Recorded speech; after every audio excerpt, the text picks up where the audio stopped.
दी छोड़ सतगुरु रामपाल जी परमेश्वर जी की जय हो।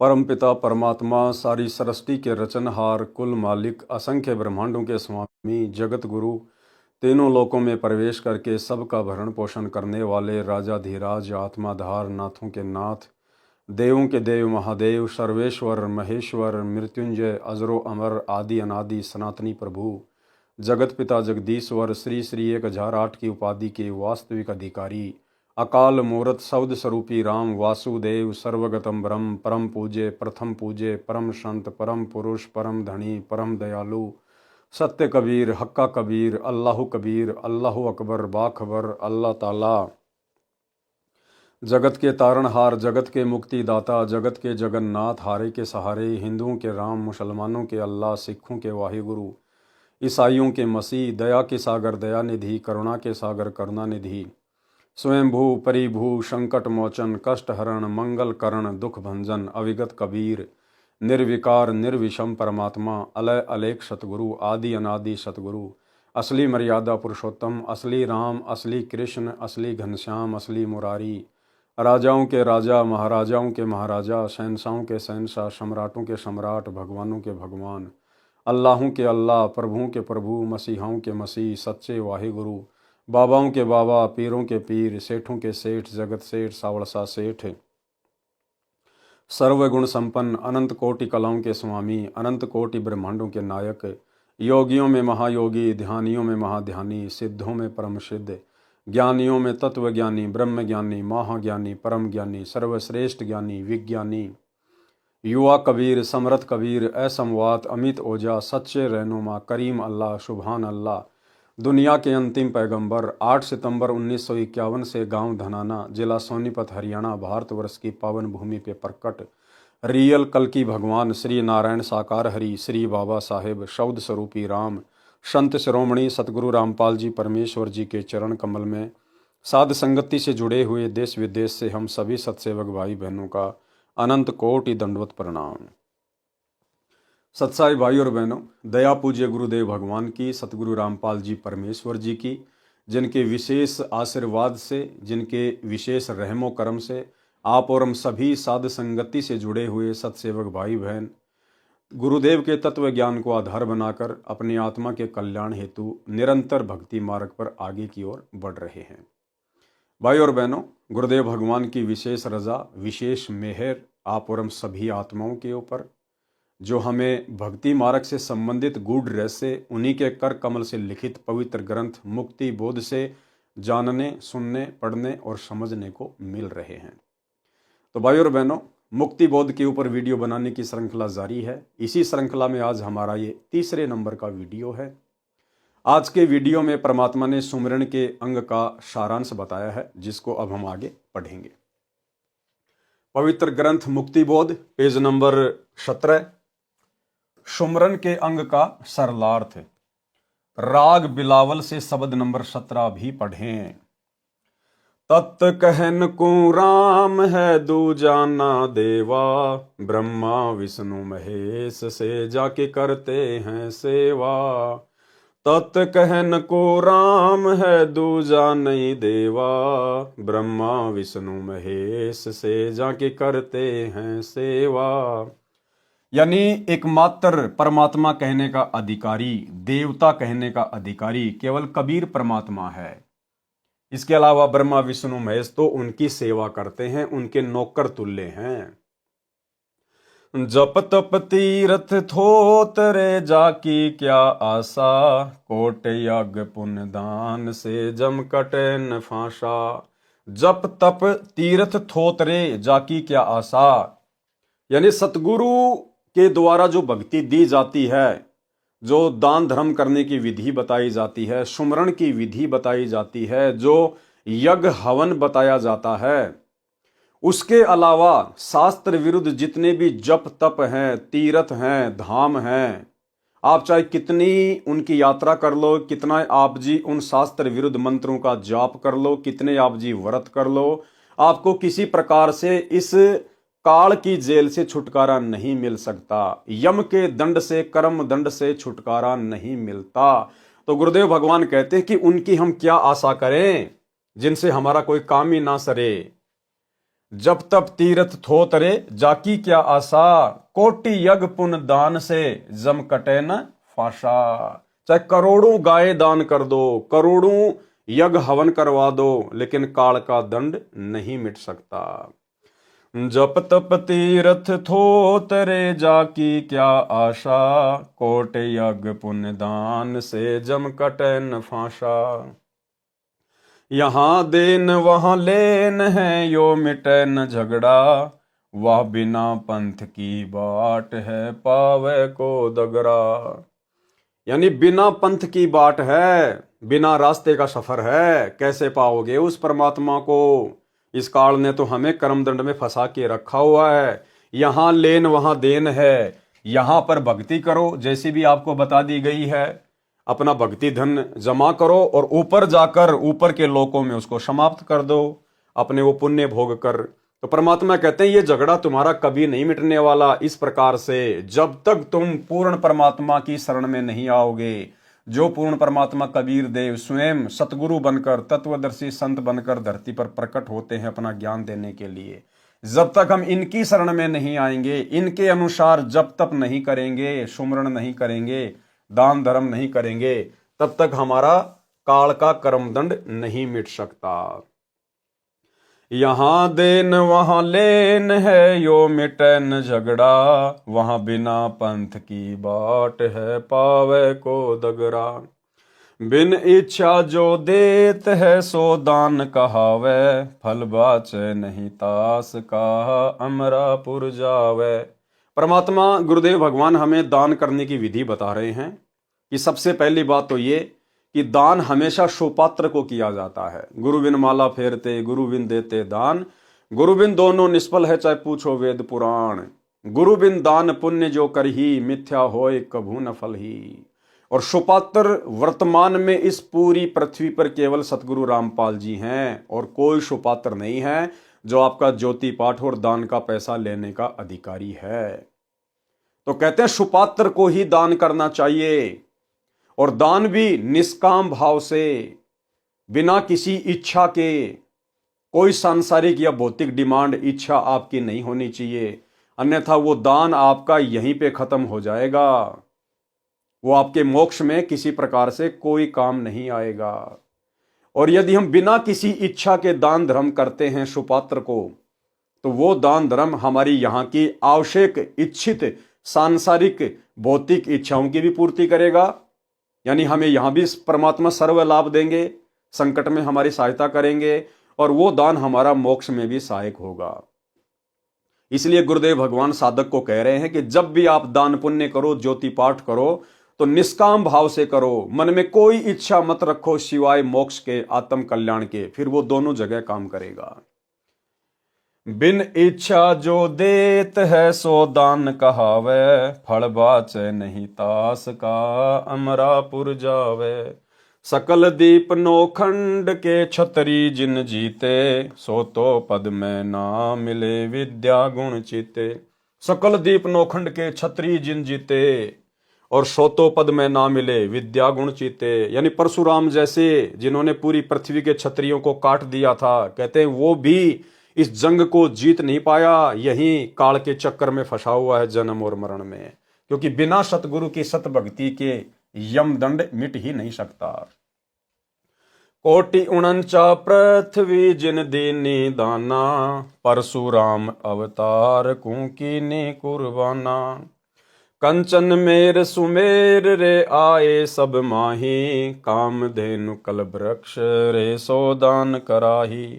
सुर नर मुनि जन से वही सनकादिक ध्यावे, शेष सहस मुख रटत है जक पार ना पावे।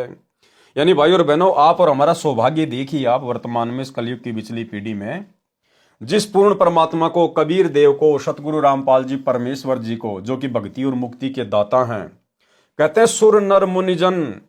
सुर यानी जितने भी देवता हैं, नर यानी जितने भी इंसान हैं, बड़े बड़े साधक हैं, मुनिजन सेव ही यानी जिसकी पूजा करते हैं, शनकादिक ध्यावें, शेष सहस यानी जो शेष नाग है वो भी अपने 1000 मुख से उस परमात्मा का नाम रटता है, जपता है, लेकिन उसके बाद भी वो उस पूर्ण परमात्मा की गति को प्राप्त नहीं हो पा रहे, उनको वो वास्तविक नाम प्राप्त नहीं है, इन सबको वो वास्तविक सतगुरु प्राप्त नहीं है, जो बड़े सौभाग्य से आज आप और हमें प्राप्त है। तो उनके द्वारा किए जाने वाला इतना प्रयास भी विफल है, बेकार है।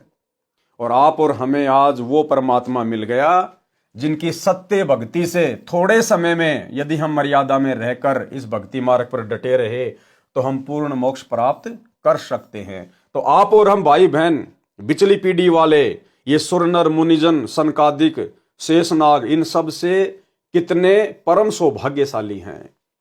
सुर नर मुनिजन से वही सनकादिक ध्यावे, शेष सहस मुख रटत है जाका पार ना पावे। ब्रह्मा विष्णु महेश रे देवा दरबारी, शंख कल्प युग हो गए जाके खुले न तारी। सर्व कला संपूर्ण रे सब पीरन का पीरा, अनंत लोक में गाज है जाका नाम कबीरा। आज वो कबीर परमात्मा हमें प्राप्त हो चुके हैं। परले संख असंख रे पल माही बिहानी, गरीबदास निज नाम की महिमा हम जानी। यानी गरीबदास जी हमें बता रहे हैं कि इस निज नाम की कितनी जबरदस्त महिमा है। ये निज नाम कितना जबरदस्त है, आपके सदा सदा के लिए 84 के यम फंद को समाप्त कर देगा। वाणी नंबर 1-2। गरीब ऐसा अवगत राम है, आदि अंत ना कोई, वार पार कीमत नहीं, अचल हिरंबर सोई। गरीब ऐसा अविगत राम है, अगम अगोचर नूर, सुन स्नेही आदि है, सकल लोक भरपूर। यानी अविगत राम यानी कबीर परमेश्वर सतगुरु रामपाल जी की महिमा की गई है। संत गरीबदास जी ने जिसको अविगत राम परम दिव्य पुरुष कहा है, वह कबीर परमेश्वर काशी शहर में जुलाई की भूमिका किया करता था और वर्तमान में गांव धनाना, जिला सोनीपत, हरियाणा में प्रकट होकर इस परमेश्वर ने आप और हमें जगाने के लिए आज एक सामान्य संत की, एक आम व्यक्ति की भूमिका की है। गरीब सब पदवी के मूल हैं, सकल सिद्धि हैं तीर, दास गरीब सतपुरुष बजो, अविगत कला कबीर। गरीब अनंत कोटि ब्रह्मांड का, एक रति नहीं भार, सतगुरु पुरुष कबीर हैं, कुल के सिरजनहार। गरीब हम सुल्तानी नानक तारे, दादू को उपदेश दिया, जाति जुलाहा भेद न पाया, काशी माहे कबीर हुआ। यही सतगुरु रामपाल जी जिन्होंने 650 साल पहले काशी में कबीर जुलाहे की भूमिका की। सरलार्थ, संत गरीबदास जी ने इस अविगत राम का निज नाम पूर्ण सतगुरु से लेकर सुमरण करने के लिए जोर देकर कहा है, उसकी महिमा बताई है, उसकी भक्ति से लाभ तथा अन्य देव की भक्ति से लाभ तथा फिर दोनों की तुलना करके निर्णय दिया है कि राम कबीर का नाम जप भैया, जय तेरा पार चलने को दिल है जी। कबीर परमेश्वर ऐसा अविगत राम है जिसका न आदि यानी जन्म शुरुआत है और न अंत है यानी मृत्यु नहीं है, अर्थात सनातन अविनाशी परमात्मा है। उसका कोई वार पार यानी भेद नहीं। वह अनमोल, अचल, अचल यानी स्थायी है, हिरंबर यानी सोने की तरह सुनहरी, रंग यानी तेजोमय है। जैसे एक पारस पत्थर है, उसके छोटे से टुकड़े को 1 क्विंटल के लोहे के गाटर या स्तंभ से छू दिया जाए तो पूरे स्तंभ को सोना यानी गोल्ड बना देता है। यदि 100 क्विंटल के लोहे के स्तंभ से छू दें तो उसको भी सोना बना देता है। यदि 1000 लाख क्विंटल के लोहे से घिसा दें तो उसे भी सोना बना देता है। इसी प्रकार उस पारस पत्थर के टुकड़े का मूल्य क्या बताया जाए, उसे अनमोल कहते हैं। और वो पारस भाई और बहनों सतगुरु रूप में आज आप और हमें मिल चुका है।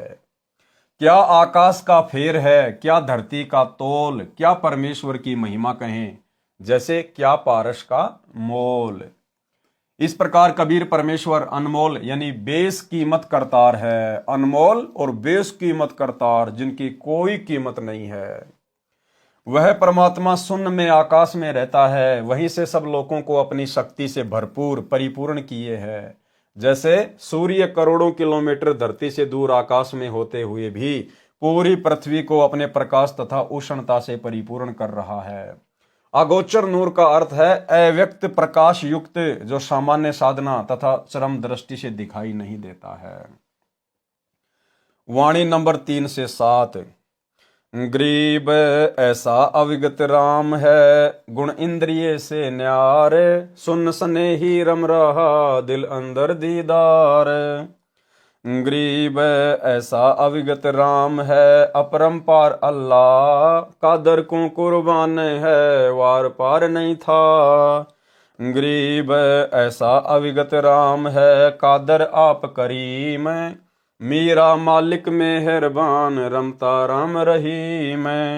गरीब अलय अविगत राम है, बेच गुण चित माही, शब्द अतीत अगाध है, निर्गुण सरगुण नाही। गरीब अलय अविगत राम है, पूर्ण पद निर्वाण, मोले मालिक है सही, महल मड़ी सतथान। वाणी नंबर 3 से 7 का सरलार्थ, शब्दार्थ यानी कुछ शब्दों के अर्थ बताए हैं। कादर माने समर्थ परमात्मा, दीदार माने दर्शन करना, करीम मानी दयालु, था माने अंत, मीरा माने लाट साहब, परमात्मा को मीरा कहा जाता है, लाट साहब। जैसे आप और हम सभी भाई बहन भोग की आरती में परमात्मा की वाणी पढ़ते हैं, मीरा मो पे मेहर कर, मैं आया तक श्याम, समर्थ तुमरे आसरे। तो यहाँ मीरा का अर्थ है लाट साहब। जैसे बहुत सारे लोग कह देते ना, तू कोई लाट साहब है क्या, यानी तू कोई बहुत बड़ा है क्या। तो यहाँ मीरा का अर्थ है लाट साहब, यानी मीरा कहो, परमात्मा कहो, लाट साहब कहो, एक ही बात है। मीरा माने लाट साहब यानी नवाब, राजाओं जैसा शहंशाह। बेचगुण माने अव्यक्त, जिसको तत्व ज्ञान के अभाव से निराकार अर्थ कर रहे हैं। सतथान माने सत्य स्थान यानी सत्य लोक। पूर्ण पद निर्वाण मानी पूर्ण मोक्ष प्राप्त करने की पद्धति। और अल्लाह मौला मानी मालिक माने प्रभु। सरलार्थ किया है उन वाणियों का। कबीर जी ऐसे अविगत राम हैं जो तीनों गुणों तथा भौतिक शरीर की इंद्रियों से न्यारे हैं। कबीर जी ऐसे राम हैं जो तीनों गुण, रजगुण, सतगुण और तमोगुण से दूर हैं, और उनका शरीर जिस प्रकार आप और हमारी इंद्रियां हैं उस प्रकार से नहीं है, नूरी शरीर है। उनका शरीर तथा सामर्थ्य सबसे भिन्न और अधिक है, उसका कोई अंत नहीं है। वह बेचगुण यानी अव्यक्त है। जैसे सूर्य के सामने बादल छा जाते हैं उस समय सूर्य अव्यक्त होता है, उसी प्रकार परमात्मा और आत्मा के मध्य पाप कर्मों के बादल अड़े हैं, जिस कारण से परमेश्वर विद्यमान होते हुए भी अव्यक्त है, दिखाई नहीं देता। और भाई और बहनों, ये पाप कर्मों के बादल वर्तमान में गुरुदेव की लाखों की संगत में से केवल साध संगति से जुड़े हुए भगत भाई बहनों के हटे हैं, जिस कारण से आज हमें परमेश्वर सतगुरु रूप में बिल्कुल साक्षात दिखाई दे रहे हैं। आज वही कबीर परमात्मा, वही परमेश्वर सतगुरु रामपाल जी के रूप में धरती पर प्रकट हैं, आप और हमारे सतगुरुदेव के रूप में हैं। लेकिन आज भी सतलोक आश्रमों से जुड़े हुए 90% भाई बहन तत्व ज्ञान के अभाव में अपने सतगुरुदेव की पहचान नहीं कर पा रहे हैं। साध संगति से ना जुड़ पाने के कारण अपने गुरुदेव को कबीर परमेश्वर के रूप में नहीं पहचान पा रहे हैं, जबकि कबीर परमेश्वर साक्षात सतगुरु के रूप में धरती पर विद्यमान हैं, प्रकट हैं। लेकिन पाप कर्मों के कारण वे आत्माएं अपने गुरु को परमात्मा के रूप में नहीं देख पा रही हैं। जिस प्रकार गुरुदेव ने बताया कि सूर्य बिल्कुल विद्यमान है आकाश में, लेकिन बीच में बादल आ गए, जिस कारण से वो अव्यक्त हो गया, दिखाई नहीं दे रहा। वो प्रत्यक्ष है, विद्यमान है, लेकिन बादल बीच में आ गए। इसी प्रकार जब भगत के पाप कर्म ज्यादा होते हैं तो वो बादल की तरह आत्मा और परमात्मा के बीच में आ जाते हैं। साक्षात व्यक्त होने के बावजूद भी वो दिखाई नहीं देता। तो भाई और बहनों, ये जो पाप कर्म के बादल हैं ये केवल वर्तमान में साध संगति से जुड़े हुए भगत भाई बहनों को हटे हैं, जिस कारण से आज हमें वो कबीर परमात्मा अपने गुरु भगवान के रूप में स्पष्ट दिखाई दे रहे हैं। और हमने घर घर में परमेश्वर का आसन लगा दिया, सभी सत्सेवक भाई बहनों ने परमेश्वर का बेड लगा दिया, और गीता अध्याय 3 श्लोक 13 के अनुसार इस परमेश्वर को, पूर्ण परमात्मा को प्रतिदिन भोग लगाया जाता है, भोग की आरती के साथ। तो आप और हमें स्पष्ट दिखाई दे रहे हैं। क्यों? क्योंकि गुरुदेव की भक्ति से, गुरुदेव के आशीर्वाद से, हमारी भाव और श्रद्धा से हमारे जो पाप कर्म रूपी बादल थे वो हट गए हैं। उसी प्रकार परमात्मा और आत्मा के बीच पाप कर्मों के बादल अड़े हैं, जिस कारण से परमेश्वर विद्यमान होते हुए भी अव्यक्त है, दिखाई नहीं देता। ग्रीब जैसे सूरज के आगे बदरा, ऐसे कर्म छयारे, प्रेम की पवन करे चित मंजन, झलके तेज नयारे। भावार्थ, सत्य साधना शास्त्रोक्त विधि से करने से परमात्मा के प्रति प्रेम उत्पन्न होता है।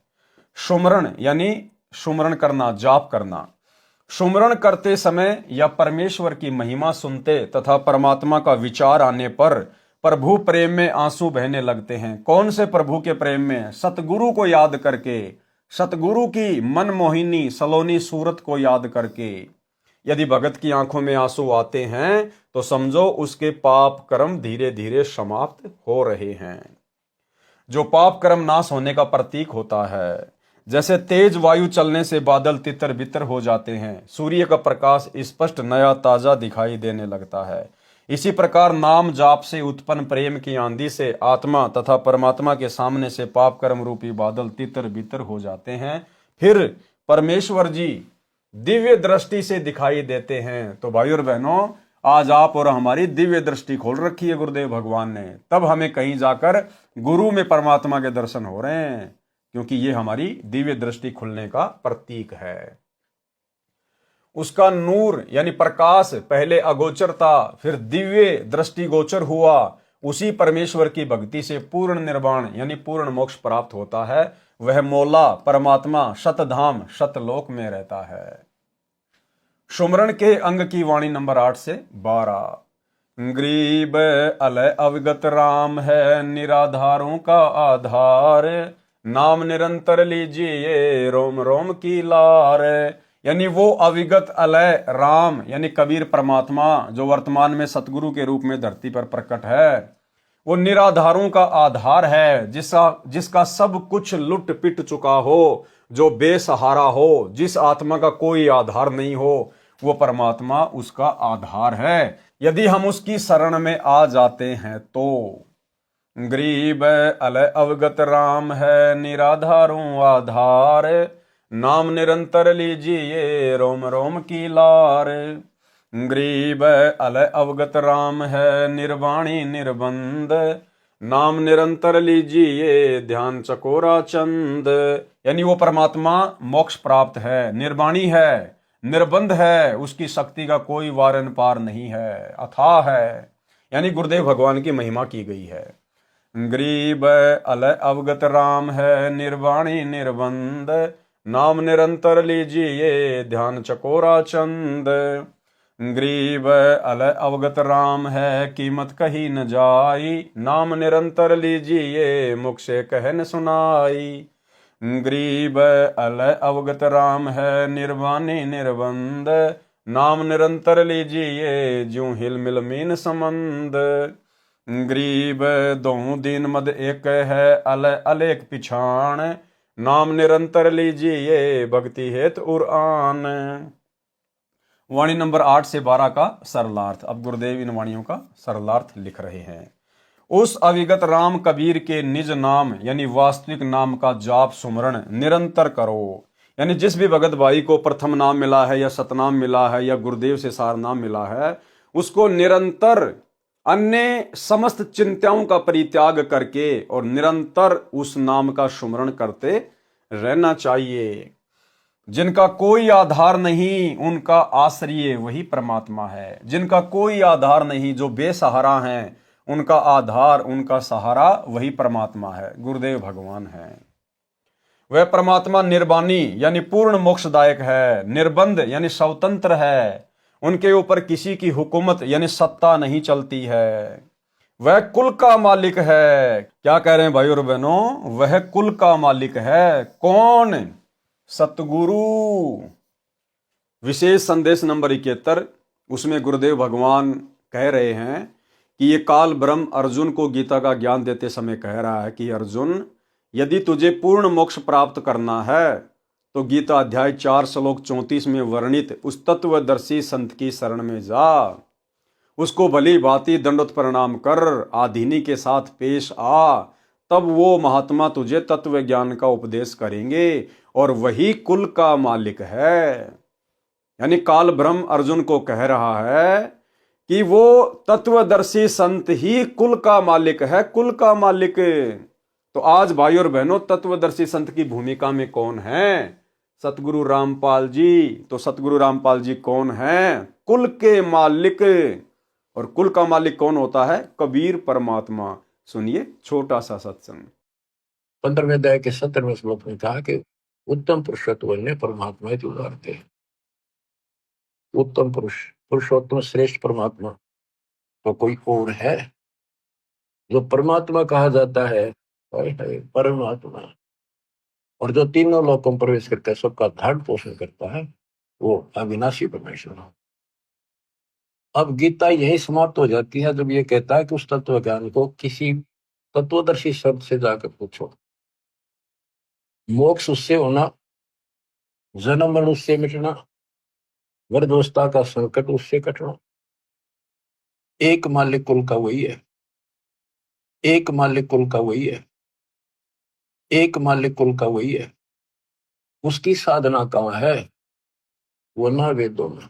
तो भाई और बहनों, आप और हमारे विश्वास को दृढ़ करने के लिए पूज्य गुरुदेव भगवान अपने सत्संगों में इस प्रकार के संकेत करते हैं।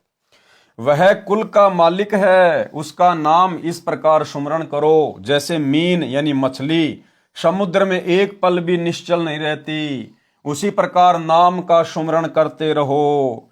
परमेश्वर के नाम से ध्यान ऐसे लगाओ जैसे चकोर पक्षी चांद से लगाता है। संत धर्मदास जी ने कहा है कि निर्विकार निर्भय तू ही और सकल भय मान, ए जी साधो और सकल भय मान, सब पर तेरी साहिबी, सब पर तेरी साहिबी, तुझ पर साहिब ना, निर्विकार निर्भय। दोनों धर्मों हिंदू मुसलमान का परमात्मा एक ही है और वो परमात्मा वर्तमान में सतगुरु रूप में धरती पे प्रकट है। तत्व ज्ञान के अभाव से मुसलमान कहते हैं कि जिसने कुरान शरीफ का ज्ञान हजरत मोहम्मद जी से कहा वह कादर अल्लाह समर्थ प्रभु है। हिंदू कहते हैं कि जिसने गीता का ज्ञान अर्जुन को दिया वह श्री कृष्ण ही सर्वशक्तिमान प्रभु है। संत गरीबदास जी कह रहे हैं कि मुसलमान उसे बेचून अल्लाह कहते हैं। हिंदू अलख यानी निराकार, अलेख का अर्थ अदृश्य भी होता है, जो दिखाई नहीं देता, कहते हैं। उसकी पहचान करो वह कौन है, फिर उसके पश्चात परमात्मा का विशेष नाम की भक्ति हृदय में श्रद्धा उत्पन्न करके करो। तो सबसे पहले तो पहचान होनी चाहिए कि वो कादर अल्लाह, वो समर्थ भगवान कौन है, वो बेचून परमात्मा कौन है। उसके बाद फिर निसंशय होके हृदय से श्रद्धा भाव से उनकी भक्ति करो। वाणी संख्या 13 से 16। गरीब अष्टकमल दल राम है, बाहर भीतर राम, पिंड ब्रह्मंड में राम है, सकल ठोर सब ठाम।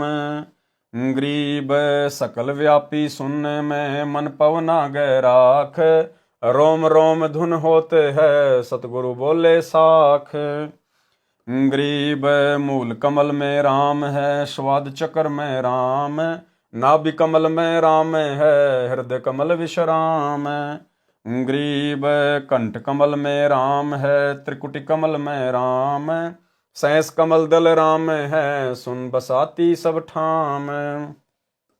कहने का मतलब है भाई और बहनों, वो अविगित राम, वो कबीर परमात्मा, वो सतगुरुदेव भगवान इस पिंड और ब्रह्मांड में सब जगह व्यापक है। जैसे फूल में गंध होती है, भले ही परमात्मा ने यहाँ के इस ब्रह्मांड को चलाने की जिम्मेदारी, एक नौकरी ब्रह्मा विष्णु महेश को, 33 करोड़ देवी देवताओं को या अन्य उपासकों को दी हुई है, लेकिन उस परमेश्वर की शक्ति के बिना वो देवी देवता भी एक कदम आगे नहीं बढ़ सकते। इसलिए हर जगह राम है, हर देवता में उस कबीर परमात्मा का वास है, हर जगह उस कबीर परमेश्वर का निवास है। वही एकमात्र वास्तव में अवगत राम है। उसी की शक्ति से, सतगुरु की शक्ति से ही सब कुछ चलायमान हो रहा है।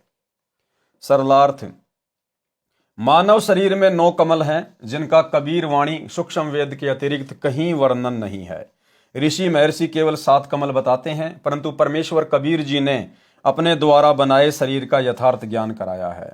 वाणी नंबर 13 में कहा है कि अष्ट कमल में भी राम है। अष्ट कमल दल में अक्षर पुरुष परब्रह्म का प्रसारण केंद्र है। मानव शरीर एक टेलीविजन टीवी की तरह है, इसमें कमल रूपी चैनल लगे हैं। इन कमलों में प्रत्येक प्रभु का प्रसारण केंद्र है। जैसे मूल कमल गणेश देव का चैनल है, नाभि कमल विष्णु लक्ष्मी जी का चैनल है, हृदय कमल में शिव पार्वती जी का चैनल है, कंठ कमल में देवी दुर्गा जी का चैनल है, त्रिकुटी कमल सतगुरु रूप में कबीर जी का चैनल है। काल तो धोखा देने के लिए गुप्त रहता है। त्रिकुटी कमल से पहले छठा संगम कमल है। अब ये जानकारी आप और हमारे लिए बहुत ज्यादा इंपॉर्टेंट है भाई और बहनों। त्रिकुटी कमल से पहले छठा संगम कमल है, जो मुख्य रूप में सरस्वती का चैनल है, जहां पर भक्तों तथा भक्तमतियों की परीक्षा होती है। यानी यहां से हम जितने भी भगत भाई बहन जब शरीर त्याग कर जाएंगे, तो त्रिकुटी से पहले जो छठा संगम कमल है, जहां पर सरस्वती का चैनल है, सरस्वती के रूप में स्वयं दुर्गा ही रहती है भक्तों को फंसाने के लिए, तो वहां पर भगत तथा भक्तमतियों की परीक्षा होती है। यानी परमात्मा आज हमारे से जो भी बुराइयां छुड़वा रहे हैं, वो इसीलिए छुड़वा रहे हैं कि हम वहां पर उस संगम कमल में काल के जाल का शिकार ना हो जाएं। अब कैसे ठगता है वहां काल? इस कमल की 3 पंखुड़ियां हैं, इसलिए इसको संगम कमल कहा जाता है। जब पंखुड़ी नंबर 1 तथा पंखुड़ी नंबर 2 में स्त्री पुरुष भगत भिन्न भिन्न प्रवेश करते हैं, यानी 1 नंबर पंखुड़ी का दरवाजा है, वहां से माता बहनें प्रवेश करती हैं, और जो 2 नंबर का दरवाजा है, वहां से जो भाई हैं वो प्रवेश करते हैं। वहां पर स्त्री भक्तमतियों को पुरुष रूप में काल के सुंदर दूत अपनी अदाओं से लुभाते हैं। वहां पे काल ने ड्यूटी लगा रखी है। जो पुरुष हैं, पुरुष रूप में जो काल के दूत हैं, वो यहां से जो स्त्रियां शरीर छोड़ेंगी, स्थूल शरीर, और जब सूक्ष्म शरीर में ऊपर की यात्रा करेंगी, तो स्थूल शरीर में गुरुदेव ने बताया कि जैसे हमारे हाव भाव होते हैं, हमारे विचार होते हैं, वो सूक्ष्म शरीर में एज इट इज जैसे के तैसे रहते हैं।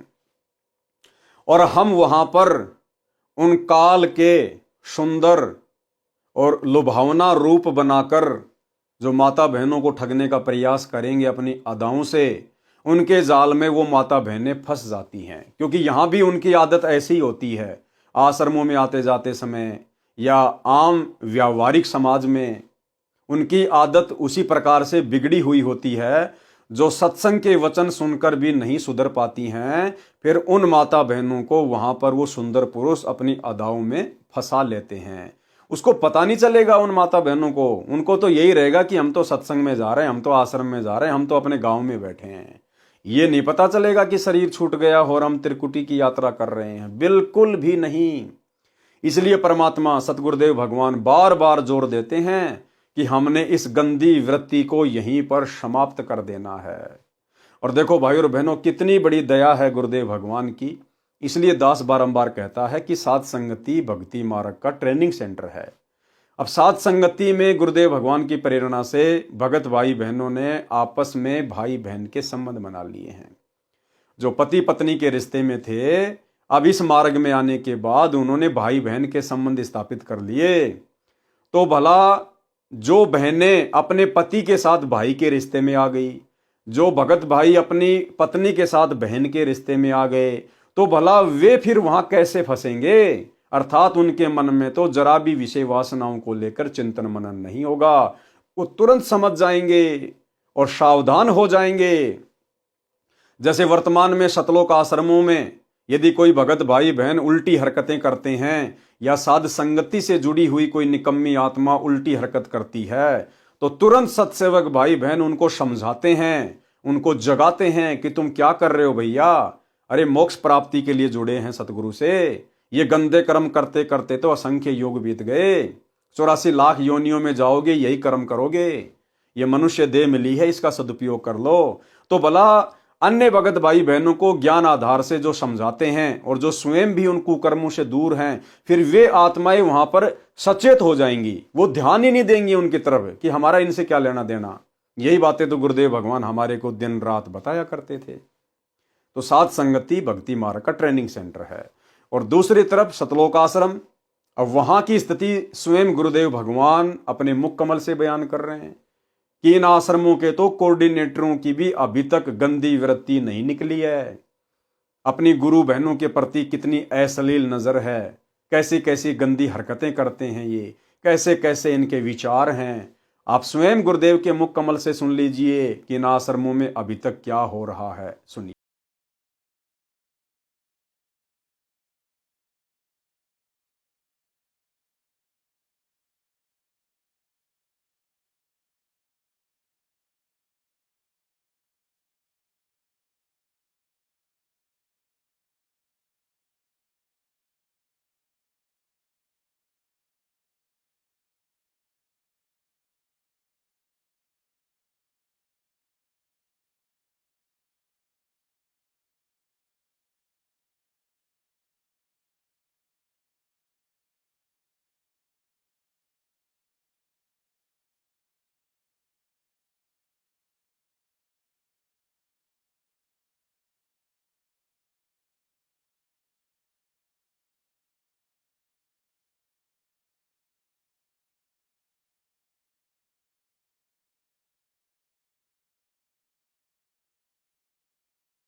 भगवान की वर्तमान में साध संगत पर है और हमने इस दया को इसी प्रकार से बना के रखना है ताकि हम संगम कमल में काल के जाल का शिकार ना हो।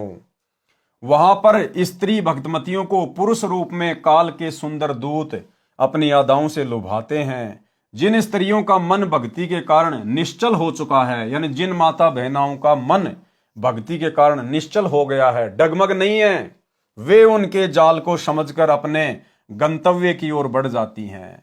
और जो कच्ची होती हैं वे वही आड़ पकड़ जाती हैं, वो उनके चक्रों में आ जाती हैं, उनकी अदाओं पे आकर्षित हो जाएंगी। वो उनको दूत वहां बने सुंदर एकांत स्थान पर ले जाकर उनसे यौन संबंध बनाकर भ्रष्ट करके काल जाल में फंसाकर सरस्वती रूप में विराजमान दुर्गा देवी के पास ले जाते हैं। वह उस भगतमती को बहुत प्यार देती है, कौन? दुर्गा, तथा अपने स्थान पर रख लेती है। कुछ दिन उपरांत धर्मराज के दरबार में ले जाकर उसका हिसाब करवाया जाता है।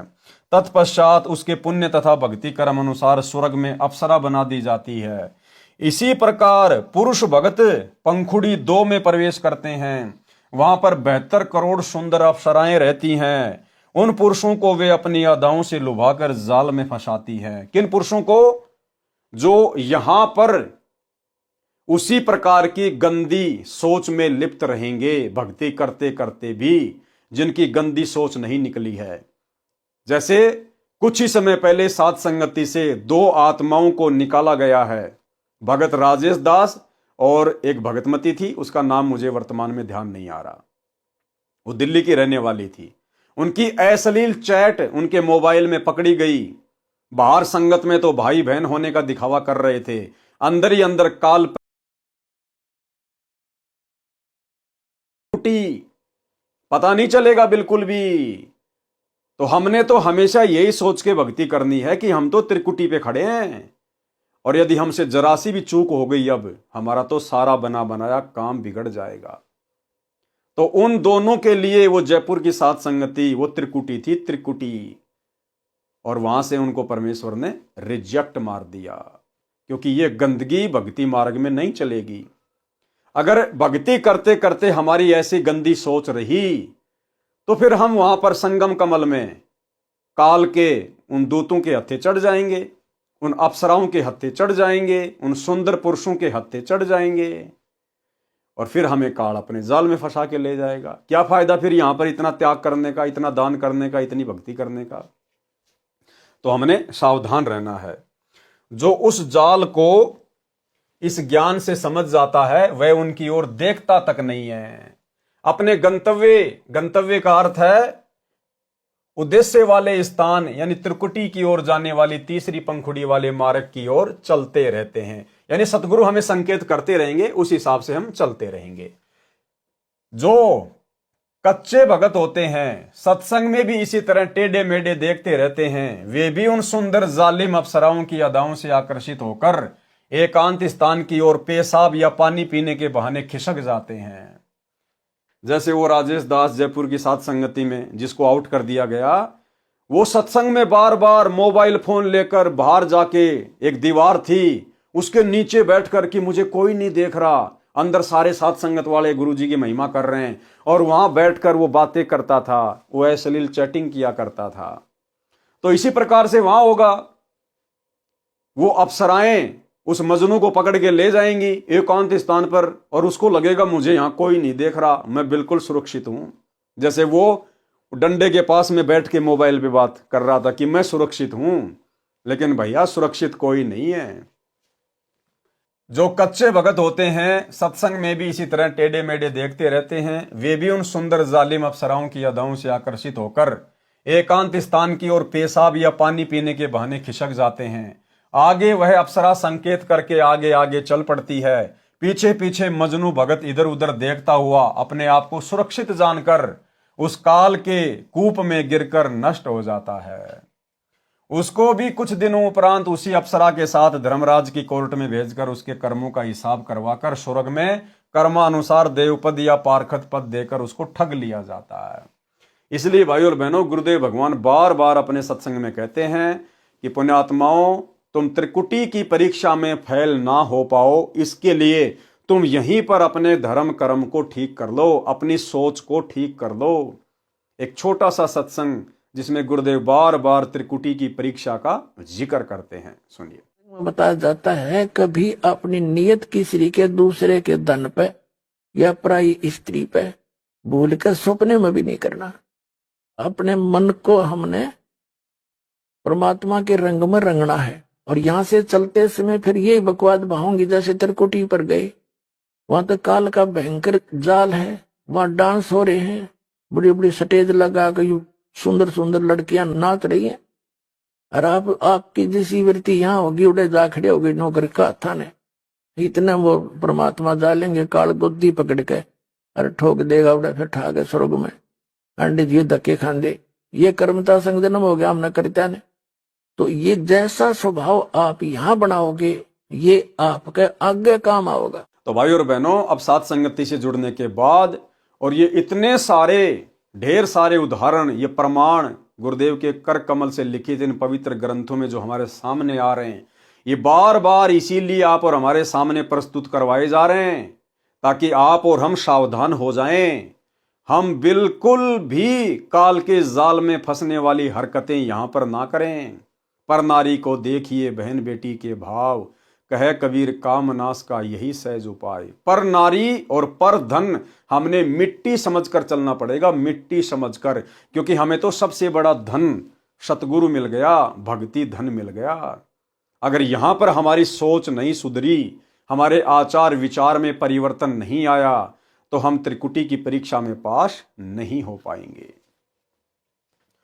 जो भगत या भगतमती परीक्षा पास करके उस तीसरी पंखुड़ी में यानी सत्य मार्ग पर चलकर त्रिकुटी में प्रवेश कर जाते हैं, वे एक परीक्षा से और गुजरते हैं। इस तीसरी पंखुड़ी के मुख्य द्वार को संगम कहते हैं। जैसे भारत देश के उत्तर प्रदेश के इलाहाबाद शहर के पास गंगा दरिया तथा जमुना दरिया एक हो जाती है, तीसरी दरिया सरस्वती नीचे से आकर मिलती बताई गई है, उस स्थान को संगम कहा जाता है। इसी प्रकार यह छठा कमल संगम कमल भी कहा जाता है। सातवां त्रिकुटी कमल है, इसमें दो पंखुड़ी हैं, एक सफेद तथा दूसरी काली। सफेद स्थान पर परमेश्वर कबीर जी सतगुरु रूप में विराजमान हैं। जैसे मेरे रामपाल दास से दीक्षा प्राप्त भक्तों के लिए मेरा रूप बनाकर परमेश्वर मिलते हैं, यानी होते तो गुरुदेव भगवान स्वयं ही हैं, ये स्वयं कबीर परमात्मा है, स्वयं ही ये सतगुरु हैं, लेकिन अपने आप को छुपाते हुए कह रहे हैं। दीक्षा प्राप्त भक्तों के लिए मेरा रूप बनाकर परमेश्वर मिलते हैं। काल ब्रह्म भी धोखा करने के लिए सतगुरु का रूप बनाता है। जिन भक्तों ने ज्ञान ठीक से समझ रखा होता है, वे सतनाम तथा सारनाम का सुमरण करके जांच करते हैं। सुमरण के पश्चात भी यदि सतगुरु रूप है तो वास्तविक परमेश्वर है। यदि नकली सतगुरु काल ब्रह्म होगा तो सुमरण से उसका नकली सतगुरु रूप समाप्त हो जाएगा। अब भाइयों और बहनों, ये दंडोत प्रणाम करके सतगुरु रूप में किसी अन्य की पहचान करने का फॉर्मूला भी केवल साध संगतियों में ही है। सतलोक आश्रमों से जुड़े हुए भाई बहनों को, सतगुरु रामपाल जी परमेश्वर जी के बेटा बेटी भाई बंधु रिश्तेदारों को, इनको किसी को दंडोत प्रणाम तक भी करना नहीं आता है। जो विधि गुरुदेव भगवान ने बताई है उस विधि से ये लोग दंडोत प्रणाम नहीं करते, तो भला त्रिकुटी पर ये लोग कैसे बच पाएंगे? क्योंकि उस समय पता तो चलेगा ही नहीं कि मैं आश्रम में हूं, अपने घर पे हूं, या त्रिकुटी पे हूं, या किसी संत समागम में हूं। तो जब आज ही ये इतने बड़े बड़े भगत, आश्रम संचालक, बड़े बड़े कोऑर्डिनेटर, गुरुदेव का परिवार, जब आज ही इन लोगों को दंडोत प्रणाम करने की सही विधि का ज्ञान नहीं है कि भैया कैसे मंत्र जाप करना चाहिए, कैसे हमने दंडोत प्रणाम करना चाहिए, तो भला उस समय इनकी क्या हालत होगी। तो ये दया भी परमात्मा ने अपने गुरुदेव को यथार्थ दंडोत प्रणाम करने की साथ संगत वालों के ऊपर ही बख्शी है। यदि नकली सतगुरु काल ब्रह्म होगा तो सुमरण से उसका नकली सतगुरु रूप समाप्त हो जाएगा, काल रूप दिखाई देगा। यह घटना केवल उसी भगत को दिखाई देगी जिनको ये ज्ञान याद है, और जिनको ज्ञान याद नहीं रहता वे वहां असफल हो जाते हैं। कहने का मतलब है, जो भगत भाई बहन इस पृथ्वी पर भक्ति करते करते जब उनका शरीर छूटता है, उस समय तक यदि वो मर्यादा में नहीं है, तो उस समय वो कितना यत्न कर लेना, कितना त्रिकुटी पे वो प्रयत्न कर लेना, कितना वो सुमरण कर लेना, उस समय काल के जाल से वो नहीं बच सकते। और जो भगत भाई बहन पूर्ण मर्यादा में हैं, जिनकी सुरती सतलोक में लगी हुई है, उनको तो परमात्मा बाईपास ले जाएगा, त्रिकुटी वरकुटी के झंझट में नहीं डालेगा परमात्मा। तुम कर दो पल में पार हो जा रजा थारी। ये त्रिकुटी वाली यात्रा तो परमेश्वर उन आत्माओं से करवाएंगे जो आत्माएं यहां पर भक्ति करते करते भी मर्यादा में नहीं रह पाई, काल के पक्ष में पहुंच जाते हैं, जन्म मरण के चक्कर में फंसकर करा कराया नष्ट करके जन्म मरण के चक्कर में रह जाते हैं। जो भगत परीक्षा में सफल हो जाते हैं उनको परमेश्वर कबीर जी सतगुरु रूप में साथ लेकर धर्मराय की कोर्ट में ले जाते हैं। वकालत करके ब्रह्म काल के स्तर के धार्मिक कर्मों का पुण्य वहां जमा कराकर भक्तों को अपने साथ ब्रह्मरंध्र के सामने त्रिवेणी पर ले जाते हैं। वहां सतनाम के ओम से दूसरे मंत्र का जाप करते हैं, ब्रह्मरंध्र का किवाड़ तुरंत खुल जाता है। आगे चलकर दो रास्ते हो जाते हैं, बाया रास्ता काल के ब्रह्मलोक में सहस्त्र कमल में चला जाता है, दाया रास्ता मिनी सतलोक की ओर जाता है। जो काल ब्रह्म के साधक हैं उनके लिए सहस्त्र कमल अष्ट कमल है, जिसमें ज्योति निरंजन का निवास है। ये ब्रह्म के पुजारियों का 8वां कमल है, परंतु इस स्थान पर केवल वह जा सकता है जिसको काल ब्रह्म किसी उद्देश्य से बुलाता है, या परमेश्वर कबीर जी का भगत सतनाम के सुमरण से ब्रह्मरंध्र को खोल कर जाता है। अब देखो भाई और बहनों, ये जितनी भी जानकारी है शरीर के कमलों से संबंधित, ये जानकारी आप और हमारे विशेष कोई काम की नहीं है। ये तो परमात्मा केवल इसलिए लिख रहे हैं ताकि कोई ये ना समझे कि भाई कबीर जी अनपढ़ थे, उनको शरीर के कमलों का ज्ञान नहीं था, या गरीबदास जी अनपढ़ थे, उनको ज्ञान नहीं था, या सतगुरु रामपाल जी को संस्कृत नहीं आती, ये संत नहीं हो सकते, इनको ज्ञान नहीं है। ये तो केवल उन आत्माओं का भ्रम निवारण करने के लिए। यदि हमें विश्वास है कि आज हमें सच्चा गुरु मिल गया है, और विश्वास है कि हमारा गुरु ही कबीर भगवान है, और हमने भी गुरु को कबीर परमात्मा मान लिया, सारी रिहर्सल उसी प्रकार से हम कर रहे हैं। नकली भगवानों को हमने अपने घर से बाहर निकाल दिया। दाढ़ी मूछ वाली कबीर जी की फोटो को हम भगवान नहीं मानते, ना हम जून के महीने में उसका कबीर प्रकट दिवस मनाते। और यदि हम मर्यादा में रहकर भक्ति कर रहे हैं तो भाई और बहनों, हमने इन कमलों की जानकारी से कोई लेना देना नहीं है। आगे का कार्य फिर कबीर परमेश्वर सतगुरु रामपाल जी का है। भाई और बहनों, यदि हमने जयपुर से दिल्ली जाना है और हमारे पास में बस का टिकट है और हम अपनी उचित सीट पर बैठ गए हैं और बस चल पड़ी है, तो हमने बार बार विंडो से मुंह निकालकर देखने की जरूरत नहीं कि दिल्ली कहां सी है, दिल्ली कहां सी है, क्या आ गया, क्या आ गया। अगर वो बस ओके है, आपकी टिकट पक्की है और आपकी सीट कंफर्म है और आप बैठे हुए हैं, तो वो बस आपको दिल्ली ही ले जाकर उतारेगी। आपको बार बार देखने की जरूरत नहीं है दिल्ली आई नहीं आई, दिल्ली आई नहीं आई। तो यदि हमें सच्चा गुरु प्राप्त है और गुरु को हमने अपना भगवान मान लिया है और मर्यादा में रहकर भक्ति कर रहे हैं, तो फिर हमारा अगला कदम सतलोक में है। हमने इन कमलों से कोई लेना देना नहीं है। परमेश्वर कबीर जी का भगत सतनाम के सुमरण से ब्रह्मरंध्र को खोल कर जाता है। जहां दो रास्ते ब्रह्मरंध्र के बाद आते हैं, वहां जाते ही ओम का जाप अपने आप बंद हो जाता है। यानी जब ये जीवात्मा इस काल ब्रह्म के 21 ब्रह्मांडों को पार कर जाती है, तो काल का ओम नाम का सुमरण जो हमें सतनाम में दिया जाता है, वो ऑटोमेटिक बंद हो जाता है। और फिर ऊपर नीचे की श्वास से केवल अक्षर पुरुष का जो दूसरा मंत्र है सतनाम में जो हमें दिया जाता है, केवल वही दोनों श्वासों से चलता रहता है, ऑटोमेटिक होता है। वहां जाते ही ओम का जाप अपने आप बंद हो जाता है। केवल सतनाम के दूसरे मंत्र का जाप चलता रहता है। श्वास यानी श्वास लेते समय और छोड़ते समय यही मंत्र चलेगा। साथ में सारनाम भी दोनों अंदर बाहर श्वासों में चलेगा। गरीब सोहम सोहम धुन लगे, दर्द बंद दिल माही, सतगुरु पर्दा खोल ही अगम दीप ले जाही।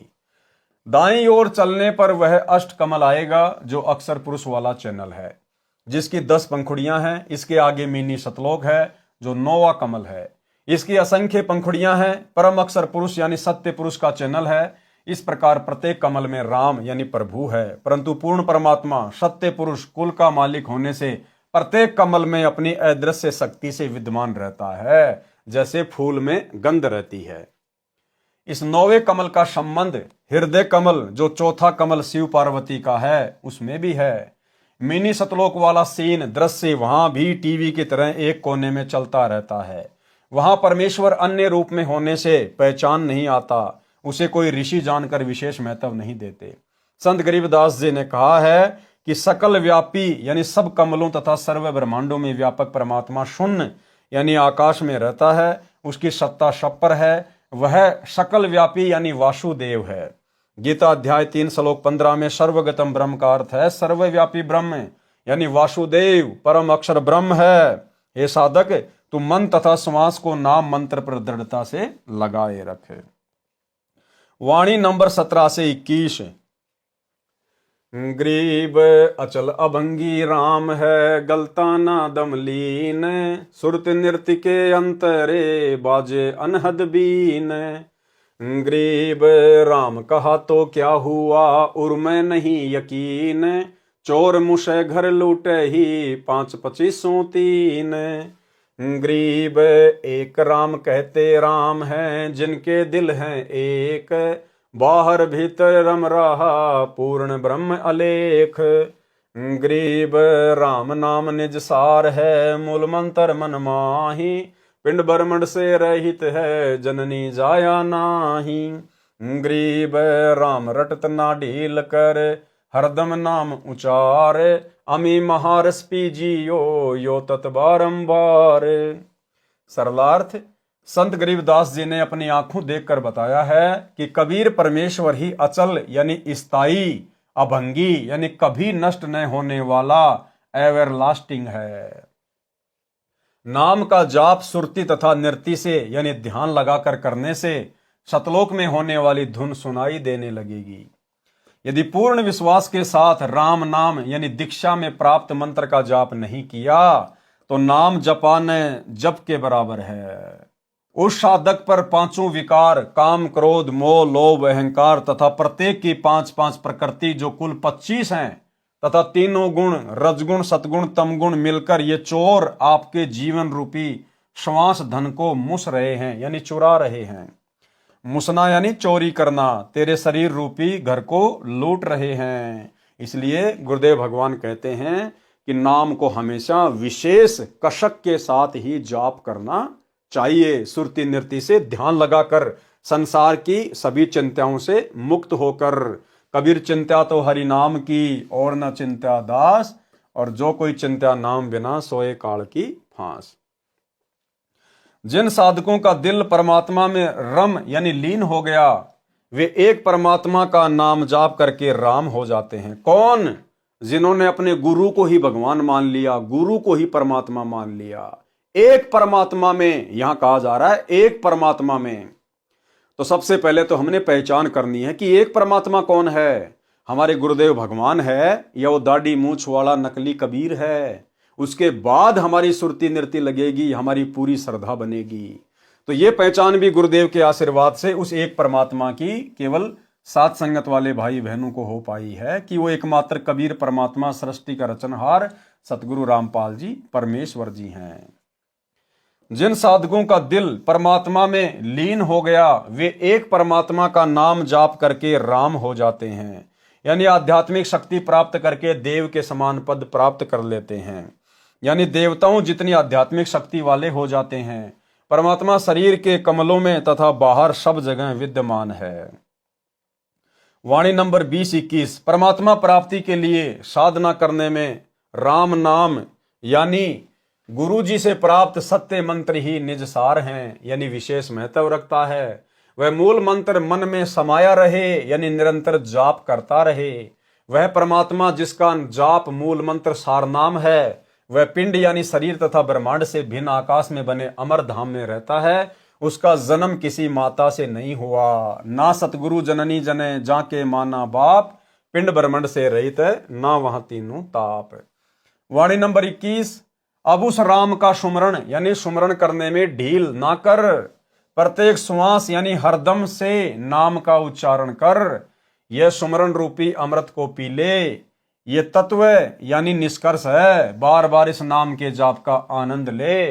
अमी महारस यानी अमर होने का महान मंत्र के जाप रूपी रस को पी ले, यानी निरंतर गुरुदेव भगवान ने हमें जो सुमरण दिया है हम उसका जाप सुरती नृत्य से करते रहें, मर्यादा में रहकर करते रहें, गुरु को कबीर परमात्मा मानकर करते रहें।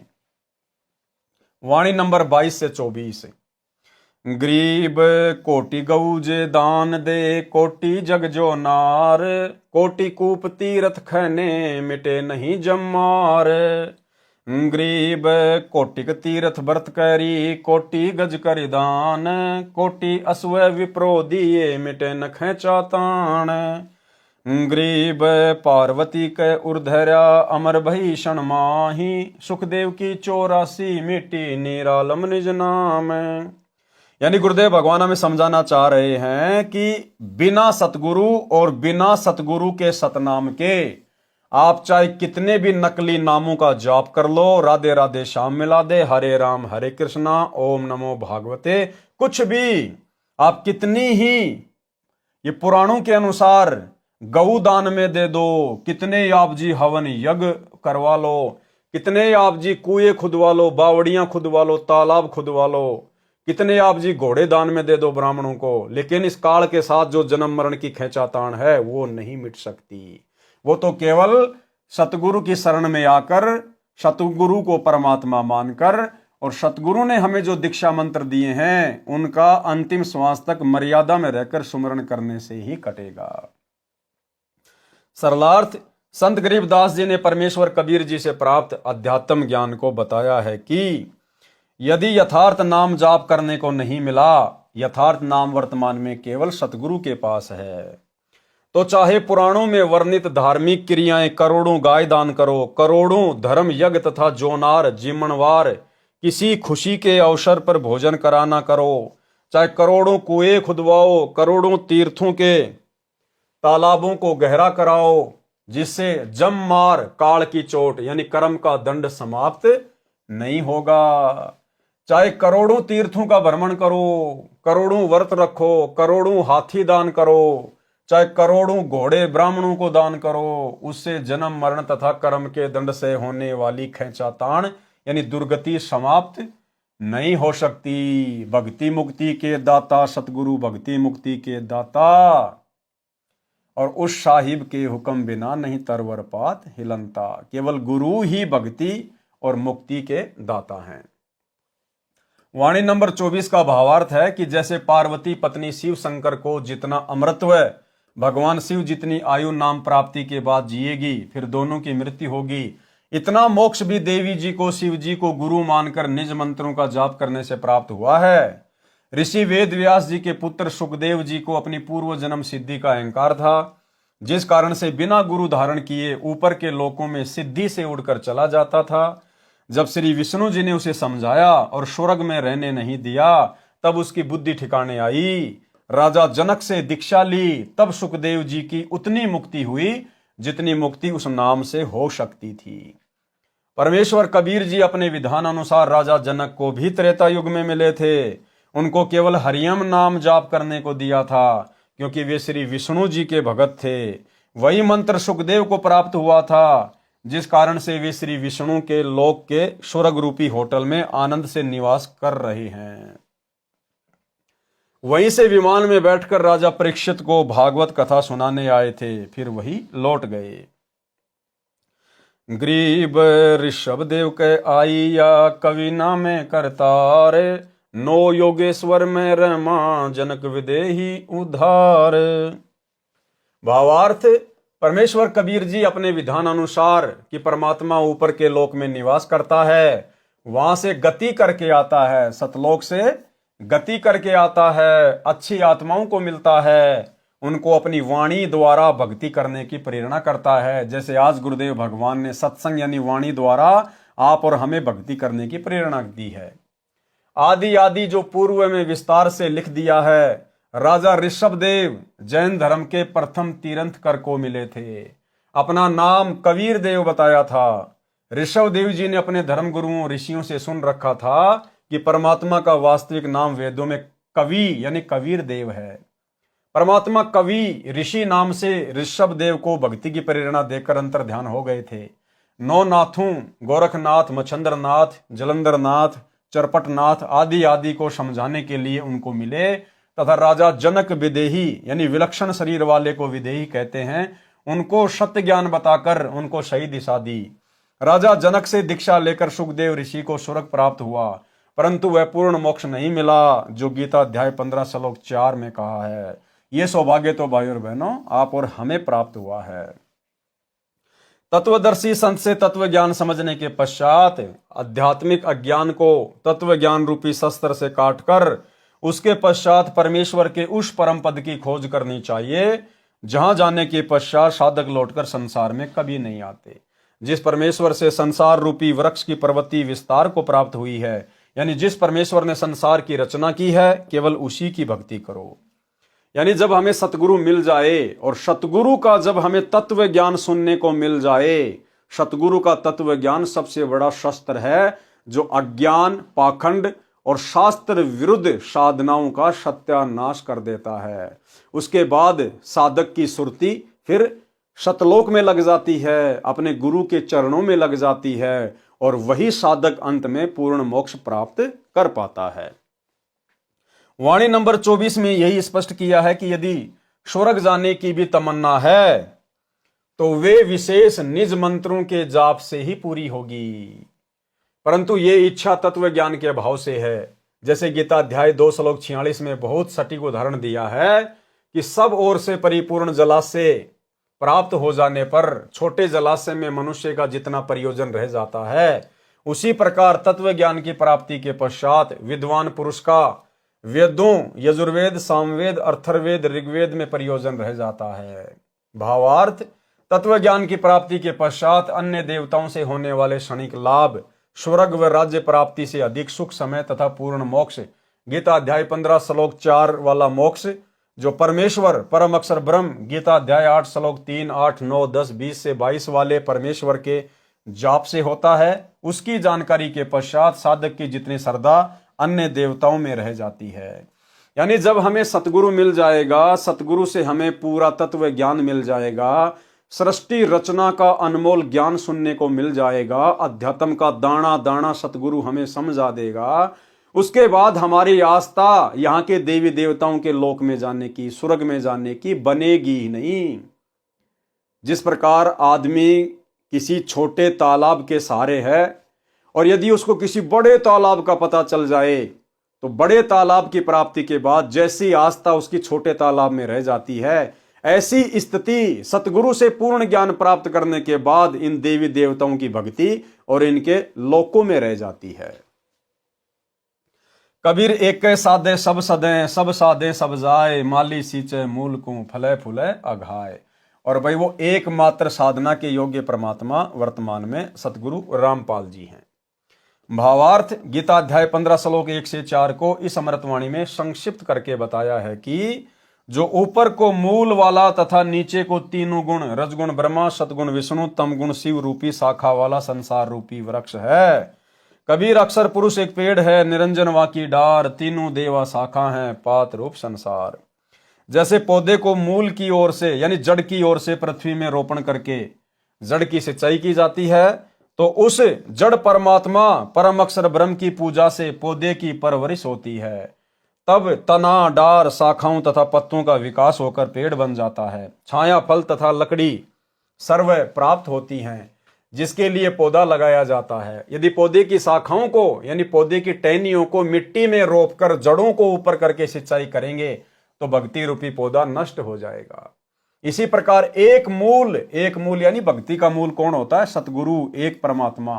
इसी प्रकार एक मूल परम अक्षर ब्रह्म रूप परमेश्वर की पूजा करने से सर्वदेव विकसित होकर साधक को बिना मांगे फल देते हैं, जिसका वर्णन गीता अध्याय 3 श्लोक 10 से 15 में भी है। इस प्रकार ज्ञान होने पर भगत का प्रयोजन उसी प्रकार अन्य देवताओं से रह जाता है, जैसे झील की प्राप्ति के पश्चात छोटे जलाशय में रह जाता है।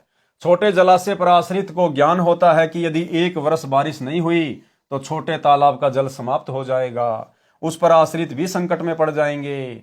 झील के विषय में ज्ञान है कि यदि 10 वर्ष भी बारिश न हो तो भी जल समाप्त नहीं होता। इसी प्रकार सतगुरु के तत्व ज्ञान से भगत को यह पता चल जाता है कि यदि मैंने सतगुरु की भक्ति नहीं की, सतलोक वाली भक्ति नहीं की, और यदि देवी देवताओं की भक्ति करके इनके लोक में चला गया तो यहाँ तो थोड़े समय का सुख है, उसके बाद फिर मेरे को 84 लाख योनियों में डाला जाएगा, नरक में डाला जाएगा। इसलिए फिर उस साधक की आस्था उन देवी देवताओं में और उनके लोकों में जाने की बनेगी नहीं। फिर वो केवल बड़ी झील के निकट जाने का प्रयास करेगा, सतलोक की भक्ति करेगा, जहां पर सर्व सुख हैं, अखंड सुख हैं। वह व्यक्ति छोटे जलाशय को छोड़कर तुरंत बड़े जलाशय पर आश्रित हो जाता है। भले ही छोटे जलाशय का जल पीने में झील के जल जैसा ही है, परंतु पर्याप्त व चिरस्थायी नहीं है। इसी प्रकार अन्य देवताओं रजगुण ब्रह्मा, सतगुण विष्णु, तमगुण शिव जी की भक्ति से मिलने वाले स्वर्ग का सुख बुरा नहीं है, परंतु क्षणिक है, यानी थोड़े समय के लिए है, पर्याप्त नहीं है। इन देवताओं तथा इनके अतिरिक्त किसी भी देवी देवता, पितर व भूत पूजा करना गीता अध्याय 7 श्लोक 12 से 15, 20 से 23 में मना किया है। इसलिए भी इनकी भक्ति करना शास्त्र विरुद्ध होने से व्यर्थ है, जिसका गीता अध्याय 16 श्लोक 23-24 में प्रमाण है। कहा है कि शास्त्र विधि को त्याग कर मनमाना आचरण करने वालों को न तो सुख प्राप्त होता है, न सिद्धि प्राप्त होती है, और न ही परम गति यानी पूर्ण मोक्ष की प्राप्ति होती है, अर्थात व्यर्थ प्रयत्न है। गीता अध्याय 16 श्लोक 23, इससे तेरे लिए अर्जुन कर्तव्य यानी जो भक्ति कर्म करने चाहिए और अकर्तव्य यानी जो भक्ति कर्म न करने चाहिए उसके लिए शास्त्र ही प्रमाण है। यानी शास्त्रों को आधार मानकर निर्णय लेकर शास्त्रों में वर्णित साधना करना योग्य है। ठीक इसी प्रकार भाई और बहनों, वर्तमान में सतगुरु रामपाल जी के हिसार जेल जाने के बाद 2014 बरवाला कांड के बाद से संगत गीता अध्याय 16 श्लोक 24 का प्रयोग नहीं कर रही है। आज सतलोक आश्रम मैनेजमेंट हरियाणा ने गुरुदेव के कलयुगी परिवार ने संगत को धर्म संकट की स्थिति में डाल दिया है, संगत को चौराहे पे लाके खड़ा कर दिया है। टोटल भक्ति विरुद्ध कर्म, और वो भी गुरु का आदेश बताकर पीले पर्चे निकाल निकाल कर करवाया जा रहा है। जैसे गांव धनाना में अपने आश्रम चलाने के लिए, गांव वालों को खुश करने के लिए 1 करोड़ रुपए की लागत से बैडमिंटन का स्टेडियम बना दिया, जो गुरु के विधान के विपरीत है। सतलोक आश्रम धनाना में 10 एकड़ जमीन में बहुत बड़े हॉस्पिटल का काम शुरू कर दिया गया, जो कि गुरु के सत्संगों के विपरीत है। गोहाना की जांट धर्मशाला का 5वां फ्लोर, जो लगभग 1 करोड़ रुपए की लागत से बनेगा, सतगुरु रामपाल जी के बड़े बेटे वीरेंद्र ने ठेका ले लिया, जो कि टोटल भक्ति और नियमों के विपरीत है। इसके अलावा भक्तों से कभी कांग्रेस को समर्थन करवाना, कभी बीजेपी को समर्थन करवाना, गंदी राजनीति करवाना, गुंडों की सीबीआई जांच का समर्थन करवाना, उसके लिए भक्तों के दान का पैसा देना, आरक्षणों में भगत समाज को बैठा देना, उसके लिए करोड़ों में चंदे के रूप में भक्तों के ज्योति पाठ और दान का पैसा देना, और भी ना जाने कितने कुकर्म। आश्रमों में दुनिया भर का पाखंड, मिट्टी के बैल, रंगोली बनाना, ब्याह शादी की तरह आश्रम को डेकोरेटेड करना और दुनिया भर के आडंबर, ये सब मनमाना आचरण है। लेकिन भगत समाज गीता अध्याय 16 श्लोक 24 का प्रयोग नहीं कर रहा कि कौन से भक्ति कर्म करने योग्य हैं और कौन से भक्ति कर्म ना करने योग्य हैं। इसका निर्णय तो केवल शास्त्र करेंगे, और सतगुरु की शरण में आने के बाद में सतगुरु के सत्संग, सतगुरु के कर कमल से लिखित पुस्तकें भगत के लिए सबसे बड़ा शास्त्र होता है। और यदि गुरुदेव के सत्संग में इन सब कुकर्मों का उल्लेख नहीं है तो भाई और बहनों, फिर आप जी मनमाना आचरण कर रहे हैं। शास्त्र विधि को त्याग कर मनमाना आचरण जो आपसे वर्तमान में इन आश्रमों में करवाया जा रहा है। और हम सत्सेवक भाई बहन, हमने गीता अध्याय 16 श्लोक 24 को अपने काम में लिया। हमने इस श्लोक के आधार से जो भी उल्टे आचरण करने के आदेश, जो भी घटिया कर्म करने के आदेश सतलोक आश्रम मैनेजमेंट हरियाणा के द्वारा संगत में पारित किए गए, हमने सीधे सीधे उनके ऊपर अमल ना करके पहले अपने गुरुदेव भगवान के सत्संगों को बीच में रखा, गुरुदेव भगवान के शास्त्रों को, उनकी पुस्तकों को बीच में रखा, अर्थात ज्ञान को आधार बनाकर सोचा कि जो कर्म हमसे वर्तमान में कोऑर्डिनेटरों के माध्यम से या गुरुदेव के परिवार वालों के माध्यम से करवाए जा रहे हैं, ये गुरुदेव के सत्संगों के अनुसार है या सत्संगों के विपरीत है। और जब हमें लगा कि ये तो शास्त्र विधि को त्याग के मनमाना आचरण करवाया जा रहा है, तो हमने बिल्कुल नकार दिया कि भैया हम तुम लोगों के कहे अनुसार भक्ति मार्ग पर ये उल्टे कर्म नहीं कर सकते। तो भाई और बहनों, आज हमारी जान बची, अर्थात हमारी भक्ति बची, हमारी मर्यादा बची। बाकी सतलोक आश्रमों से जुड़े हुए भाई बहनों की कोई मर्यादा सुरक्षित नहीं है। वाणी नंबर 25, गरीब अगम अनाहद भूमि है, जहां नाम का दीप एक पलक बिछुड़े नहीं, रहता नैनों बीच। सरलार्थ, उस परमेश्वर का द्वीप यानी सतलोक अगम अनाहद, काल के तथा अक्षर पुरुष के लोकों से आगे वाली विशाल धरती है। अनहद माने जिसकी हद यानी सीमा ना हो। सतलोक विसीमित है, वह परमात्मा तत्व ज्ञान प्राप्त साधक की आंखों का तारा बनकर रहता है। अब देखो, बहुत सारे भगत भाई बहन शंका जाहिर करते हैं। वैसे तो गुरुदेव भगवान ने अपने सत्संगों में कई बार जिक्र किया है, तो कई भगत भाई बहन कहते हैं कि भगत जी मुझे अपनी आंखों के सामने जो है वो काली काली धारियां सी दिखाई देती हैं। कोई कहता कि वो मक्खी जैसी दिखाई देती है, आंखें बंद करते हैं तो भी वो दिखाई देती है। तो गुरुदेव ने बताया वो क्या है, वो आपकी भक्ति का पैमाना है।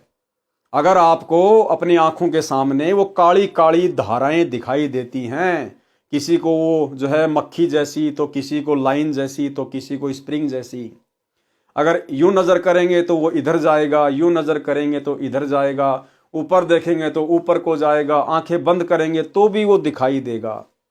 तो गुरुदेव ने बताया ये आपकी भक्ति कमाई है जो आपकी आंखों के सामने दिखाई देती है। और जिस भगत को ये दिखाई देता है इसका मतलब है कि सतगुरु सदा उसके साथ में है। सतगुरु एक क्षण भी उस भगत से दूर नहीं होता है।